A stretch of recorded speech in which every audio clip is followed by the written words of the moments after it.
अस्सलामुअलैकुम प्यारे दोस्तों, चैनल पे नए हो तो चैनल को सब्सक्राइब करके बेल आइकन को दबा दीजिए, जिससे आपको हमारे इस चैनल के नए नए वीडियो देखने को मिल। यार पर पसंद किया होता तो आज वो तुम्हारी बहू नहीं तुम्हारी बेटी बनकर खिदमत कर रही होती। जैसी तुम्हारी नीयत होगी वैसे ही मिलेगा। हाँ, यहाँ पर ये तमाम खुराफात को खत्म करने के लिए आज मैं तफसील से थोड़ी बात करूंगा।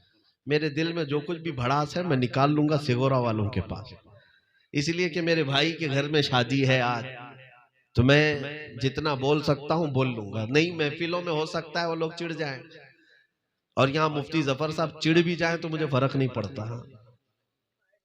मेरे अजीजों, इन खुराफात का खात्मा कब होगा मुझे बताओ।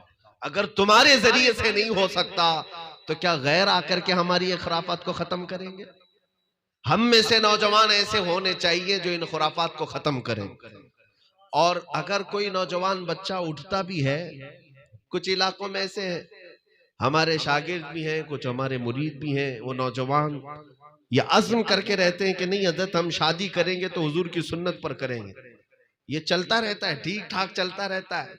शादी के 2-3 दिन बाद वो बेचारा ढीला पड़ जाता है, 2-3 दिन पहले ढीला पड़ जाता है। कहा कि अब तक जो हौसला था वो कहां गया? कहा अम्मा बहुत जबरदस्ती कर रही है, नानी भी पीछे पड़ी है, बहनें भी पीछे पड़ी है, दादी भी पीछे पड़ी है। जिंदगी में एक बार शादी हो रही है, बार बार तो होती नहीं। यही एक जुमला है, बार बार। उसको यही कहा जाता है, एक बार शादी हो रही है, बार बार थोड़ी ना हो रही है। तो वो एक बार के चक्कर में उसको क्या क्या बनाया जाता है। उसे बंदर भी बनना पड़ता है, कुत्ता भी बनना पड़ता है, सब बनना पड़ता है। और बेचारा ये दूल्हा ये समझ भी नहीं पाता कि उसके साथ क्या क्या हो रहा है। अजीजा ने गिरामी, उन गैरों की रस्मों से बाहर निकल आओ। मैं कहता हूं वो छिछोरी हरकतें हैं। एक गयूर मर्द जिस तरह से निकाह करता है वो शान के साथ करता है। यहां तक कि हमारे हिंदुस्तान में जो खुराफात में आई है, सबसे बड़ी बुरी चीजें दुल्हनों के घर पर खर्च का बोझ डाल देना। इतना बोझ डाल देना कि लोग आज बेटियों से परेशान हो जाएं। सारे अखराजात तो उनके ऊपर डाले गए ना। याद रखो, ए दूल्हे, आज तू निकाह कर रहा है, जितना मांगना है मांग रहा है। कल तेरे घर में अल्लाह ने 4 बेटियां दे दी तो सामने वाला उससे डबल तुझसे हासिल करेगा। ये सिलसिलावार गुनाह है, ये चलता रहेगा। मैं आओ तुम्हें हुजूर की हदीस में एक सहाबी को बताता हूं निकाह कैसे होता है। गरीब सहाबी थे, हुजूर की बारगाह में आए, कहा या रसूल अल्लाह, जवान हो गया हूं, शादी करना है लेकिन पैसा नहीं है, और मुझे कौन बेटी देगा?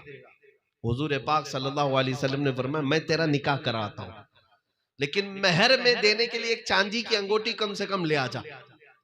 एक चांदी की अंगूठी बस, बाकी कुछ भी नहीं। मेहर तो देना है ना, शादी जितनी भी सादगी में हो जाए मेहर तो देना पड़ेगा। उस सहाबी ने कहा, या रसूल अल्लाह, मेरी इतनी ताकत नहीं कि एक चांदी की अंगूठी दे सकूं। हुजूर ने भेजा, कहा कि चांदी की नहीं दे सकता, लोहे की लेके आ जा। लोहे की अंगूठी देने की ताकत है तो वो लेके आ जा।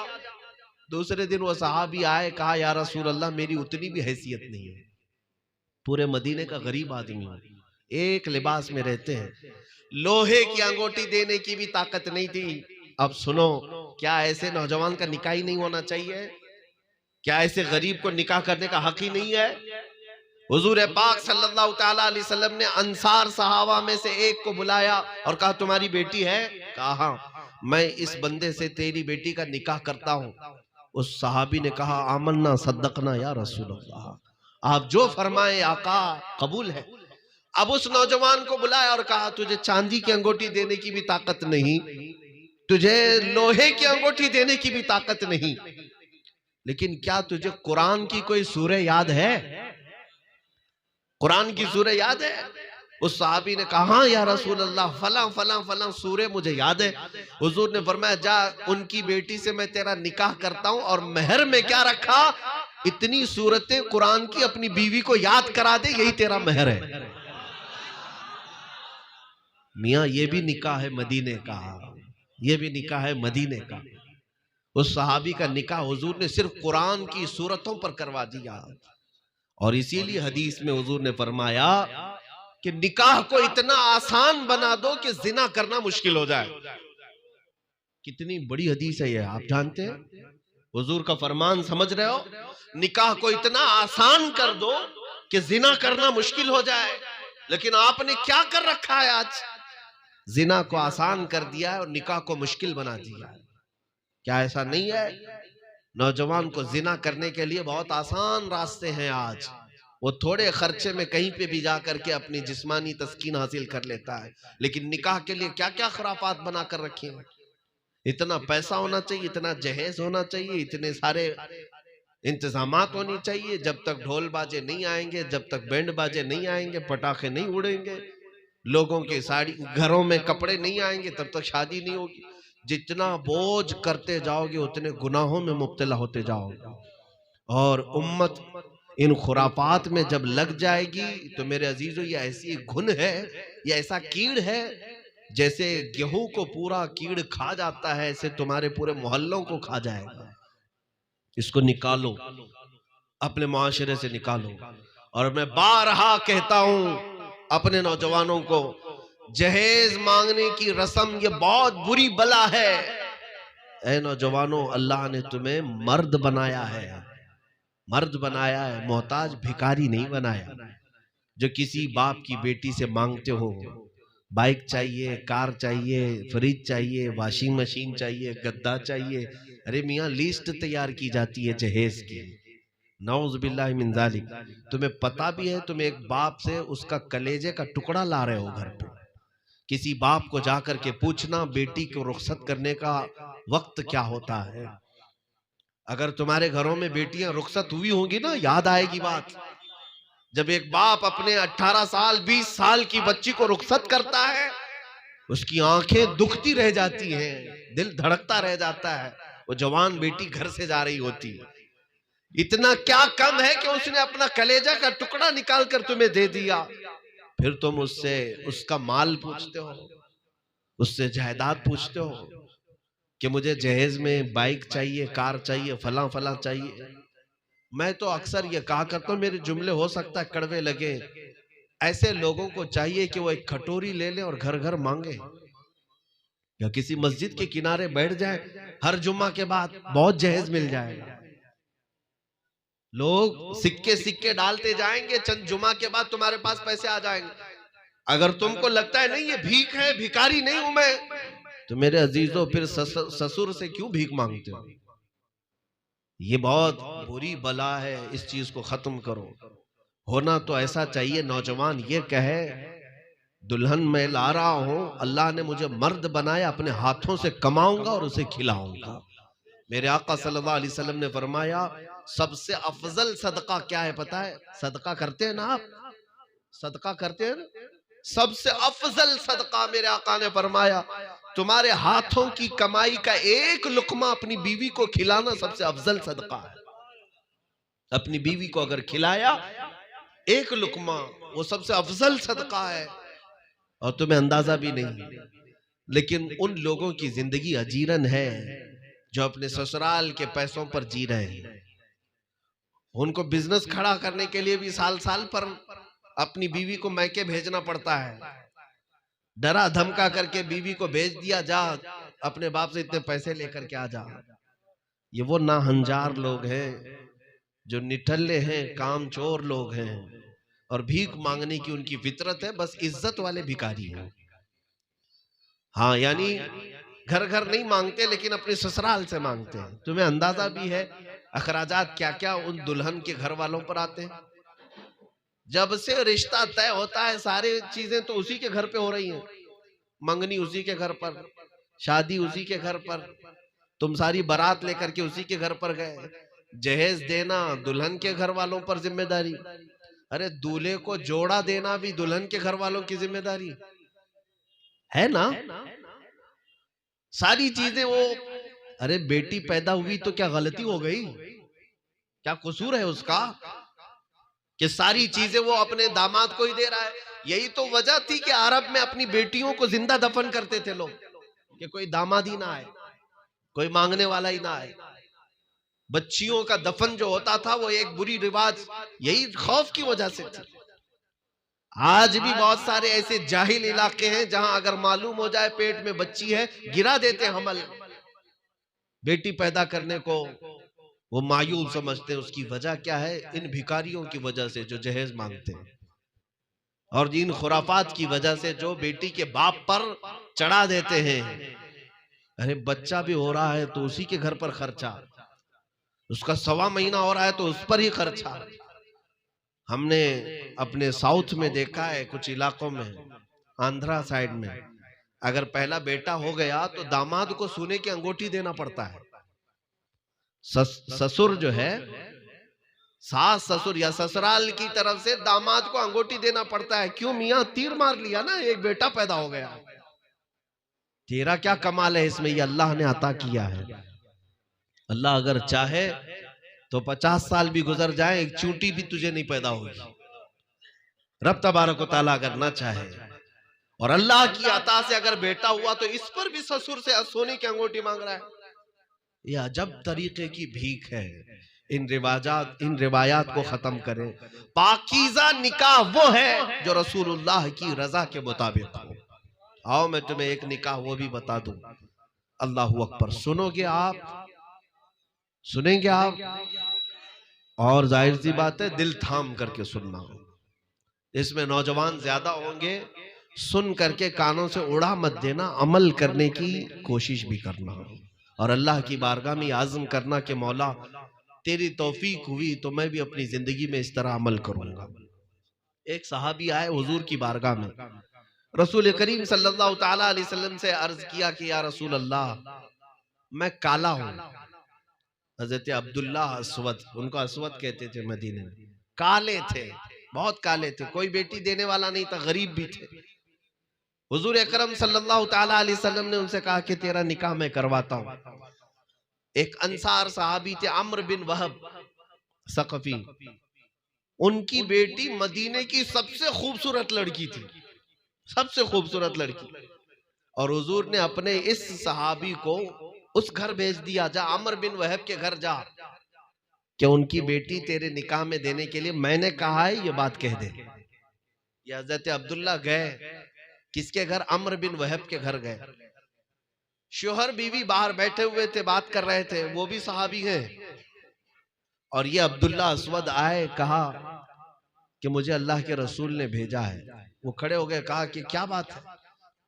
कहा हुजूर ने फरमाया आपके घर में जवान बेटी है, आप अपनी बेटी का निकाह मेरे साथ कर दे। अब वो सहाबी ऊपर से नीचे देखने लग गए, निहायत काला नौजवान है, मेरी बेटी मदीने की सबसे हसीन। उस सहाबी ने ऊपर से नीचे देखा, पूछा क्या करते हो, बातें की। उसके बाद फिर ये कहा कि आप वापस जाएं, मैं अपनी बेटी से पूछ लेता हूं और फिर हुजूर की बारगाह में आकर मैं खुद ही जवाब दे दूंगा।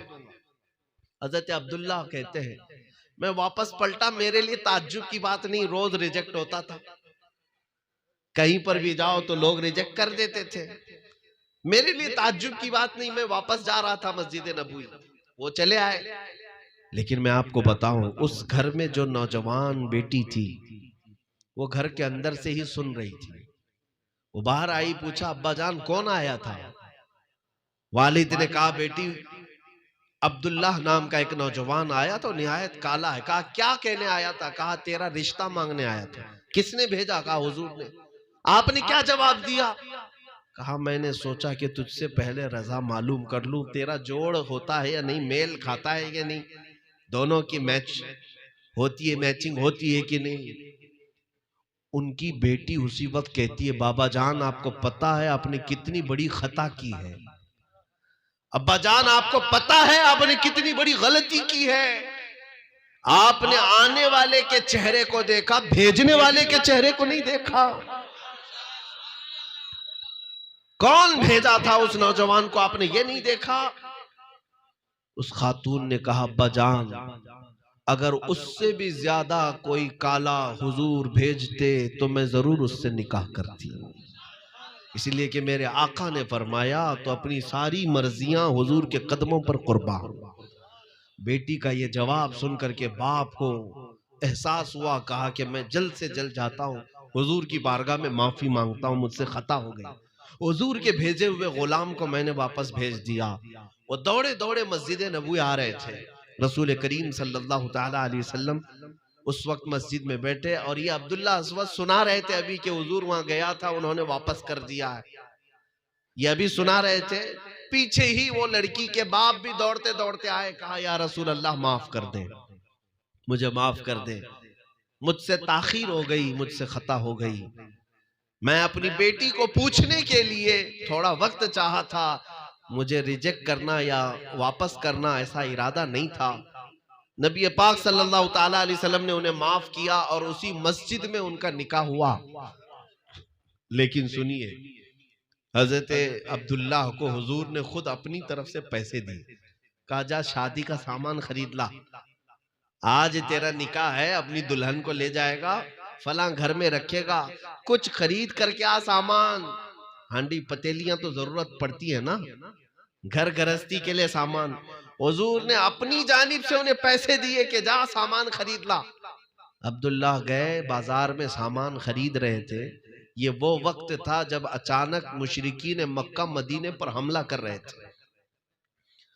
अल्लाह के नबी सल्लल्लाहु ताला अलैहि वसल्लम की तरफ से अचानक ऐलान हुआ मदीने की गलियों में, ऐ मुसलमानों, रसूल पाक सल्लल्लाहु ताला अलैहि वसल्लम मदीने से निकल पड़े हैं जिहाद के लिए, इसलिए कि दुश्मनों ने मदीने पर हमला किया है। इतना सुनना था, वो अब्दुल्ला जो अपने शादी के सामान खरीद रहे थे, जंग के सामान खरीदने लग गए। जंग के सामान, उनको जो जो जरूरत थी, तलवार, नेजा, भाला, हथियार, वो खरीदने लग गए। घोड़ा भी खरीद लिया। इतने पैसे उनके पास थे जो हुजूर ने दिए थे। यहां तक के जिंदगी में कभी उन्होंने वो लोहे की जीरा नहीं पहनी थी, टोपी नहीं पहनी थी, वो भी खरीद लिया। पूरे पैसे खर्चा कर दिए, 1 रुपया भी बचाया नहीं। शादी का सामान खरीदने गए थे, लेकिन हुजूर का ऐलान क्या हुआ, सब कुछ जंग का सामान खरीद लिया। फिर वक्त आया कि सारी चीजें लिबास मलबूस में होकर वो मैदान जंग में आ गए और लड़ते रहे, इतना लड़ते रहे। हुजूर पाक सल्लल्लाहु ताला अलैहि वसल्लम ने देखा, अपने सहाबा से पूछा, इसको जानते हो, ये नया पहलवान कौन है? सहाबा ने देखा गौर से और कहा कि कोई नया आदमी लगता है, मदीने का तो नहीं है, क्योंकि आज तक सहाबा ने उनको कभी इतना पहना हुआ नहीं देखा, कभी घोड़े पे बैठा नहीं देखा, कभी तलवार उनके पास थी नहीं, इतनी गुर्बत थी। आज तलवार भी लहरा रहे हैं, ढाल भी हाथ में है, ऐसा कौन बहादुर आया है? हुजूर पाक ने मुस्कुरा करके अपने सहाबा से कहा, वो मेरा अब्दुल्ला है, मैं उसकी कहनियों के कालेपन से पहचान रहा हूं कि वो अब्दुल्ला है। मैंने आज उसे शादी का सामान खरीदने के लिए पैसे दिए, लेकिन इसने पूरे जंग के सामान खरीद लिए और आ गया है। ऐन दोपहर के वक्त जख्मों को इतने उनके ऊपर आए, जख्मों को खाते हुए जामे शहादत नोश कर गए, उसी मैदान में शहीद हो गए। मेरे अजीजों, उनका जिस्म पाक मैदान में रहा। शाम के वक्त हुजूर पाक सल्लल्लाहु ताला अलैहि वसल्लम खुद चल करके आए और जब सब लाशों को जमा किया जा रहा था, हुजूर अब्दुल्लाह की लाश के करीब बैठ गए और अपनी गोदियों को बिछाकर अब्दुल्लाह के सर से वो जीरा हटाई, टोपी हटाई और उनका सर लेकर अपनी गोद में रख लिया और उनके चेहरे पर, उनकी दाढ़ी पर जो कुछ भी मट्टी और गर्द और गुबार लगी थी, मेरे आका ने अपने हाथों से साफ किया। जो खून लगा था वो हुजूर पाक ने अपने हाथों से पोंछा और फिर कुरान की आयत पढ़ने लगे कि ये वो लोग हैं जिन्होंने अल्लाह से किया हुआ वादा पूरा कर लिया। मेरे अजीजों, बताओ इससे बेहतरीन दूल्हा कौन हो सकता है जो हुजूर की गोदी में अपना सर रखकर दुनिया का आखिरी सफर कर रहा हो, ख्वाहिशात को कुर्बान कर दिया। मेरे अजीजों, इस पूरे हदीस में दोनों जगह देखें, ना अब्दुल्ला अस्वद के दिल में ये तमन्नाएं थी कि शादी हो तो दुल्हन को लेकर के मैं वहां जाऊंगा, यहां जाऊंगा, नहीं, हुजूर की रजा सबसे पहले है। और ना ही उनकी दुल्हन के अंदर ये ख्वाहिशात थी कि मेरा दूल्हा होगा तो ऐसा टॉप का होगा, ऐसे कपड़े पहनता होगा, नहीं, दुल्हन के अंदर भी यही ख्वाहिश थी कि जो होगा वो रसूल की मर्जी से होगा। ऐ नौजवानों, निकाह करो तो हुजूर की ख्वाहिशात पर कुर्बान करो अपनी ख्वाहिशात को, नबी पाक की रजा पर अपनी ख्वाहिशें कुर्बान करो, फिर अल्लाह देखो कितनी इज्जत अता फरमाएगा, कितनी इज्जत अता फरमाएगा। मेरे घर में अल्हम्दुलिल्लाह मेरे वालिद गिरामी बड़े आलिम दीन थे, हुजूर हाफिज मिल्लत के शागिर्द हैं। एक दो नहीं दसियों शादियां हुई, लेकिन किसी शादी में अल्हम्दुलिल्लाह कभी कोई खुराफात नहीं होने दी। लेकिन हमारा मामूल ये था कि जो दूल्हा हो उसकी शादी से पहले महफिल मौलूद घर में जरूर रखी जाती, खत्म कादरिया शरीफ जरूर होता। और हमने ये तय किया खास तौर पर अपने उन नौजवानों से कि निकाह से पहले हमारा बच्चा एक बार मुकम्मल खत्म कुरान करेगा। और निकाह के बाद दुल्हनों को हम ये कहते हैं, अगर अल्लाह ने तुम्हें हमल दे दिया तो 9 महीने तक एक कुरान, 3 कुरान, 5 कुरान जितने हो सकते हैं खत्म करो, फिर देखो तुम्हारा बेटा कैसा पैदा होगा। अजीजा ने गिरामी, जिंदगियों को इन खुराफात से, ये टीवी सीरियल मूवी और फिल्मों से निकाल करके आओ, हुजूर के दरबार में आओ, गुंबद खजरा की छांव में आओ। अब मैं चंद बातें नसीहत के लिए ये भी कह दूं, शादी हो जाती है, शादी को खुराफात से बचाना हम सब की जिम्मेदारी है, बचाएंगे ना इंशाअल्लाह। मैं मौलाना से भी कहता हूं, मैं अभी बांदा कल था, एक जलसे में था, वहां के उलमा भी मुलाकात की, मुझे एक बात बड़ी पसंद आई। इलाके के सारे उलमा ने इस बात पर इत्तेफाक कर लिया है कि जिसके घर में भी डीजे बैंड बाजे आएंगे उसका निकाह हमारे इलाके का कोई आलिम नहीं पढ़ाएगा। उलमा ने ऐलान कर दिया कि हम ऐसी शादियों में न जाएंगे न निकाह पढ़ाएंगे। अल्हम्दुलिल्लाह सुनने को ये मिला पिछले 1 साल से सारी खुराफात बंद है। उलमा चाहें तो इन खुराफात को भी रोकें।